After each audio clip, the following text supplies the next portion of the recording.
Hi, welcome to Breezylog training. Today we're going to talk about starting a flight on your mobile device.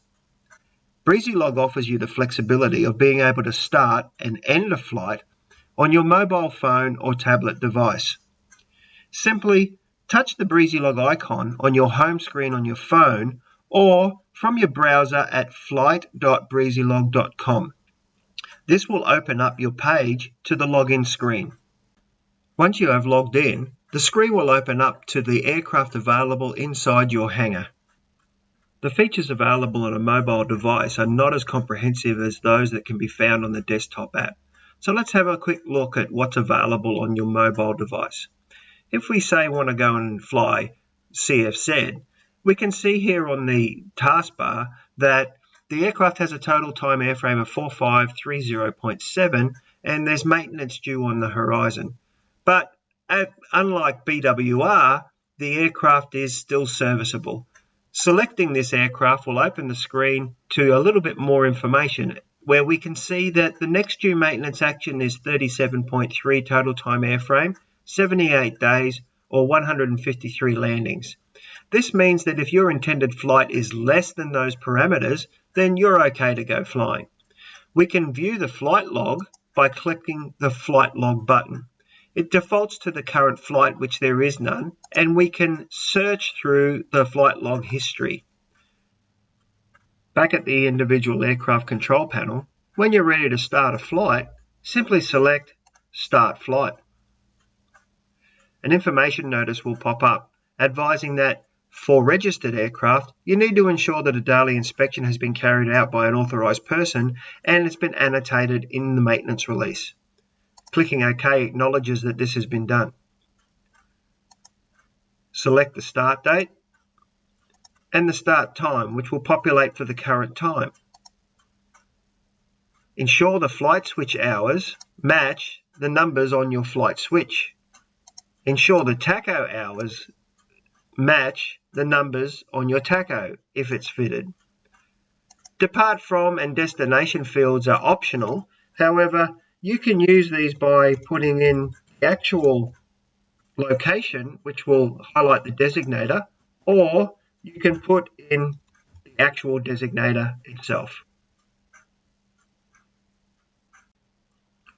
Selecting Continue will move you to the Occupants page.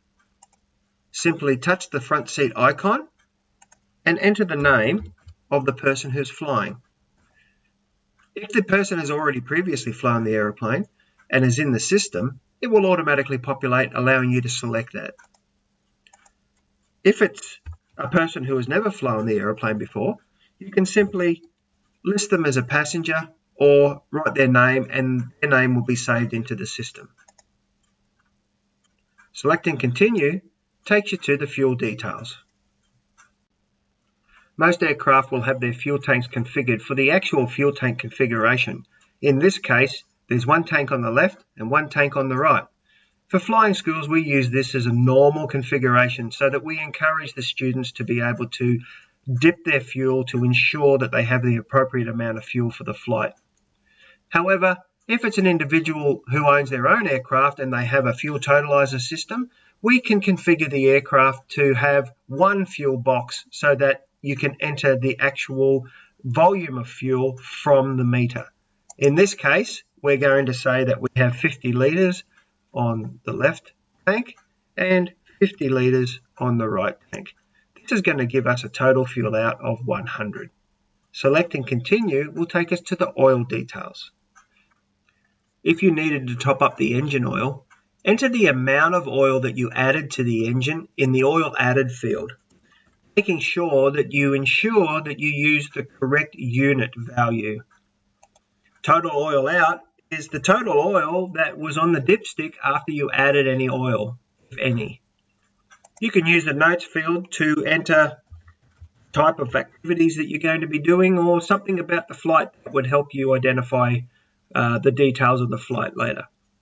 Selecting the Review button will take us to the overview to ensure that the information that we've entered is correct for the flight that we intend to undertake. Then simply Start Flight. The system will then return you to your hangar. You can close down the program and you can open up again when you need to end the flight. Transition to your flight planning application makes life very easy in the cockpit. Fly safe.